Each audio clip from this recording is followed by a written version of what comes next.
Today's women's NCAA tournament is televised from start to finish. Venues routinely sell out from coast to coast. The popularity of the game has led to the creation of a professional league, the WNBA.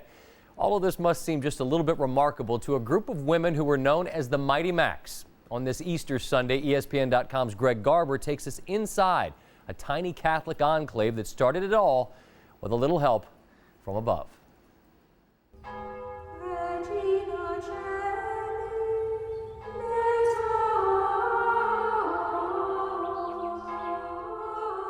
(1972), Immaculata College.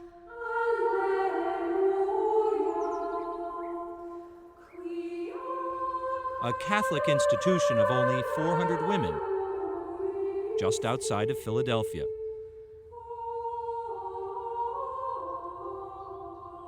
And the unlikely birthplace of today's women's basketball. The best of the best. That's what we were. It's like watching Tennessee and Connecticut today. The difference was people were seeing something like that for the first time. It was the only time a team like Immaculata could have won the national tournament. What do we want? What do we want? At a time when women across America were breaking down barriers, it seemed improbable that athletic change would come from Immaculata College. The gym had recently burned down.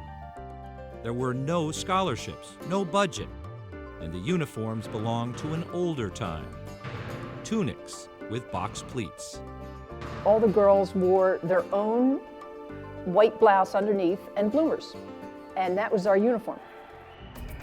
In 1972, Immaculata won 24 of 25 games to qualify for the first modern women's national tournament held in Illinois.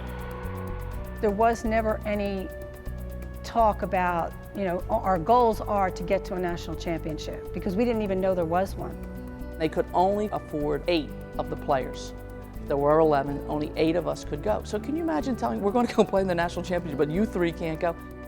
Seeded 15th out of 16 teams, Immaculata met Westchester State in the title game, a team that had beaten them by 32 points 2 weeks earlier. The Mighty Macs, hopeless underdogs, won the championship by 4 points. Only 5 fans made the trip to Illinois. But when the team was met by 500 at the airport, a new era in women's basketball had begun.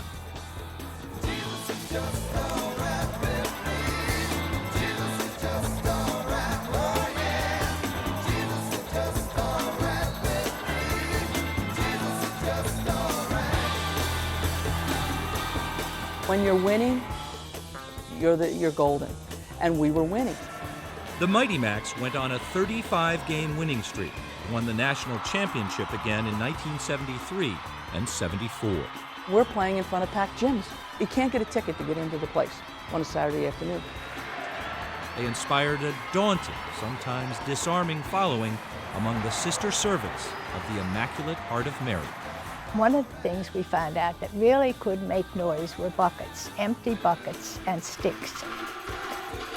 All of a sudden, everybody that had a bucket became the bucket brigade. The nuns had buckets, parents had buckets. It was crazy. That's got to be a really intimidating thing if you're a Catholic, because you can appreciate all these nuns are praying against you and for us. What do you think that does to an opponent? I don't know, but we won the game. The Mighty Macs had become a dynasty, women's basketball's answer to John Wooden and UCLA. They produced a series of women's firsts. The first game at Madison Square Garden, the first nationally televised game. 64-53, if you can hear me, Immaculata. And the first game played outside the United States. It symbolized an era of women's sports in which we were breaking out of. We were moving out of the tunic era into a whole new era, and what was that going to be? I think we were part of putting the stamp on what it was going to be, and it was going to be about changing opportunities for women. In 1972, the same year Immaculata won its first championship, Title IX was enacted, guaranteeing women equal opportunities to men in the athletic arena.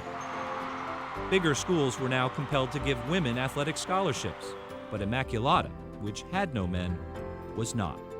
Immaculata is the only college that I know of that was adversely affected by Title IX, because Immaculata would not have survived, a small all-girls institution, against Maryland, Tennessee. We couldn't compete with the facilities they had, and we wouldn't have continued.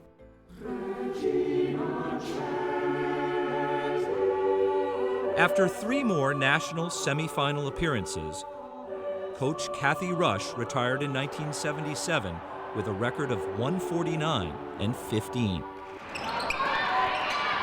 The Mighty Macs would never again reach the Final Four and currently compete in Division III. But they had sparked a movement that pushed women's athletics to a higher ground.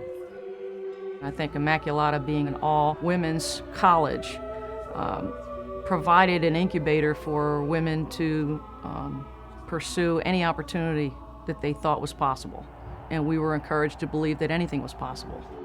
To look at the circumstances, all to arrive at this place at that time, you have to think there's some kind of divine intervention. Could be.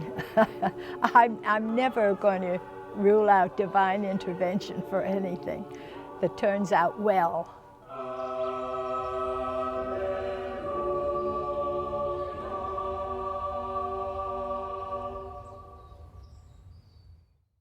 Kathy Rush is once again a finalist for the Naismith Memorial Basketball Hall of Fame. The announcement comes Monday, April the 7th. Whether your brackets are busted or not, up next, Bob Knight reveals the one thing he believes will ultimately determine which teams will move on to the Elite Eight. That's right, the one thing. Plus, don't miss the ultimate in sports music television.